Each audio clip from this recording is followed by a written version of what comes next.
Assalamualaikum warahmatullahi wabarakatuh. Alhamdulillahirabbil alamin. Allahumma shalli ala Muhammad wa ala ali Muhammad. Amma ba'd.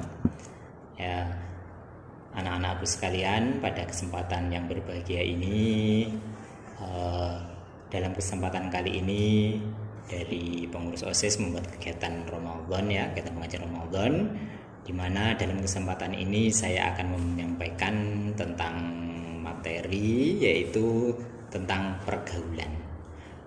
Jadi pergaulan dan lingkungan itu merupakan salah satu faktor yang dapat mempengaruhi kita baik dalam ibadah maupun muamalah. Maka dari itu, di sini tema saya adalah 8 macam dampak dalam pergaulan. Ya. 8 macam dampak dalam pergaulan itu apa saja? Telah berkata Imam Ghazali rahimakumullah, yaitu dalam kitab Tambil Ghafilin, barang siapa yang duduk bersama 8 kelompok dari manusia, maka Allah akan menambahnya 8 perkara. Barang siapa yang duduk bersama 8 golongan dari manusia, maka Allah akan menambah baginya 8 perkara.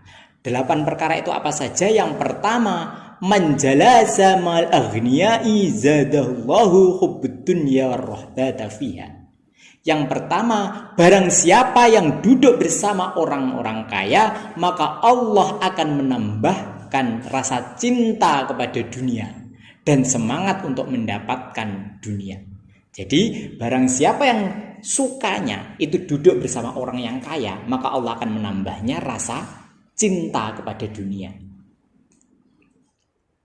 Yang dibicarakan, misalnya kita duduk bersama orang kaya, maka otomatis yang dibicarakan adalah tentang kekayaan, tentang pekerjaan, dan lain sebagainya. Jadi, maka Allah akan menambah diri kita cinta ke dunia.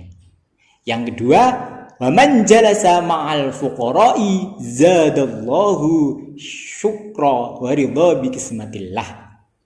Jadi barang siapa yang duduk, yang kedua menjalasa ma'al fuqara, yang kedua barang siapa yang duduk bersama orang-orang fakir, orang-orang miskin, maka Allah akan menambahnya rasa syukur wa ridha bi kismatillah, dan ridho atas apa yang diberikan oleh Allah. Jadi kalau kita duduk bersama orang miskin, maka Allah akan menambahkan rasa syukur dan ridho. Satu contoh itu, misalkan kita sebagai seorang siswa, ya, seorang siswa, teman kita sekolah itu pergi sekolah dengan memakai sepeda ontel, sepeda pancal. Nah, di saat teman kita ada yang itu, atau bahkan ada yang jalan kaki, namun kita sudah naik sepeda motor misalkan, maka karena kita sering bersama teman kita itu, maka kita akan syukur, oh ya, teman saya naiknya sepeda ontel, saya alhamdulillah bisa naik sepeda motor. Karena kita berteman, kita duduk-duduk berbicara dengan teman kita, orang-orang yang miskin atau orang yang fakir itu tadi. Selanjutnya, yang ketiga, man jalasa ma'a sultan zadallahu al-kibra wa qasawatal qulub. Jadi barang siapa yang duduk bersama sultan atau raja atau pemimpin atau penguasa, yang sukanya duduk bersama penguasa, maka Allah akan menambahnya perasaan yang sombong dan keras hati. Maka kita akan sombong. Ya, suatu contoh, kita orang yang rakyat jelata atau orang miskin, tapi temannya adalah kepala desa, misalkan seorang raja, atau bahkan temannya misalkan bupati misalkan, pasti kita akan timbul rasa sombong.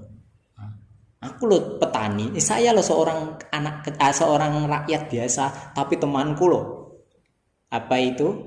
presiden, misalkan teman saya loh bupati, ya misalkan seperti itu. Nah, kan akan terasa sombong. Jadi barang siapa yang duduk bersama sultan atau penguasa, maka akan timbul rasa sombong. Selanjutnya, yang keempat, man jalasa ma'an nisa zadallahu al-jahl was-sahwat. Barang siapa yang duduk bersama perempuan, maka Allah akan menambah kebodohan dan syahwat. Jika kita misalkan seorang laki-laki senangnya duduk-duduk bersama perempuan, maka Allah akan menambah kebodohan. Ingat, akan menambahkan kebodohan dan syahwat. Ya, dan syahwat. Yang dibicarakan adalah tentang syahwat. Selanjutnya, menjalasa masibyan zadallahu Allah wal mizah. Jadi barang siapa yang duduk bersama anak kecil, maka Allah akan menambah baginya yaitu lalai dan senda gurau. Jadi barang siapa yang sukanya duduk bersama anak-anak kecil, maka Allah akan menambah kepada hati kita yaitu kelalaian dan suka bermain atau bercanda gurau. Waktunya sholat seharusnya sudah masuk sholat masih bercanda karena sering sekali atau duduk-duduk bersama anak kecil.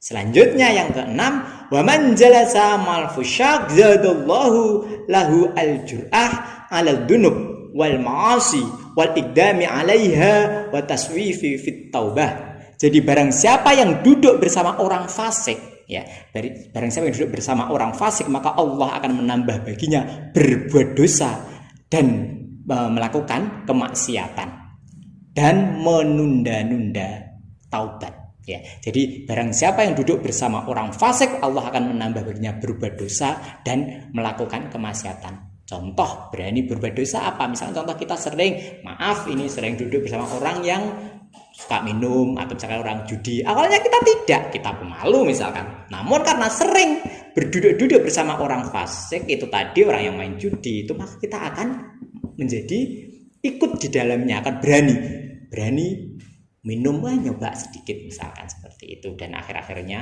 ya sedikit menjadi bukit seperti itu. Jadi janganlah duduk bersama orang yang fasik. Orang fasik itu orang yang mengetahui sesuatu tapi dia tidak melaksanakan, itu adalah orang yang fasik. Saja yang ketujuh, wa man jalasa ma'as sholihin zadallahu ar-ruhbata fit ta'at. Jadi barang siapa yang duduk bersama orang yang soleh, Allah akan menambah perasaan cinta kepada amal-amalan ketaatan. Jadi kalau kita duduk bersama orang yang soleh, maka Allah akan menambah perasaan kita itu kepada ketakwaan pada Allah juga. Dan yang terakhir, wa man jalasa mal ulama zadallahu lahu al-ilma wara. Jadi barang siapa yang duduk bersama orang-orang ulama, ya, barang siapa yang duduk bersama ulama, maka Allah akan menambah baginya ilmu, pengetahuan dan wirai. Kita berduduk bersama kiai, kita senangnya duduk bersama ustadz, kita duduk bersama orang-orang yang berilmu, maka kita juga akan mendapatkan ilmu pengetahuan. Allah akan menambah kita ilmu pengetahuan dan menjadi wirai. Wirai itu kita tidak cinta kepada dunia, lebih mengutamakan akhirat. Ya, demikian yang saya sampaikan pada kesempatan kali ini. Sekali lagi, ada 8 perkara itu tadi, yaitu yang pertama, barang siapa yang duduk bersama 8 golongan, maka Allah akan menambah 8 pula baginya perkara. Yang pertama, barang siapa yang duduk bersama orang kaya, maka Allah akan menambah baginya cinta dunia. Yang kedua, barang siapa yang duduk bersama orang-orang fakir, maka Allah akan menambah baginya rasa syukur dan perasaan ridho apa yang diberikan oleh Allah. Yang ketiga, barang siapa yang sering duduk bersama para sultan, raja, penguasa, Allah akan menambah baginya rasa sombong dan keras hati. Yang keempat, barang siapa yang duduk bersama perempuan, maka Allah akan menambahnya kebodohan dan syahwat. Yang kelima, barang siapa yang duduk bersama anak-anak, maka Allah akan menambahnya rasa lalai dan senda gurau. Yang keenam, barang siapa yang duduk bersama orang fasik, maka Allah akan menambahnya berani berbuat dosa dan melakukan kemaksiatan, juga menunda-nunda taubat. Barang siapa yang duduk bersama para orang-orang yang solih, maka Allah akan menambahnya rasa cinta dengan amalan-amalan ketakwaan. Dan yang terakhir, yang ke-8, barang siapa yang duduk bersama orang yang berilmu atau para ulama, maka Allah akan menambah baginya ilmu dan perasaan atau tidak cinta kepada dunia atau wirai itu tadi. Sekian, kurang lebihnya mohon maaf. Assalamualaikum warahmatullahi wabarakatuh.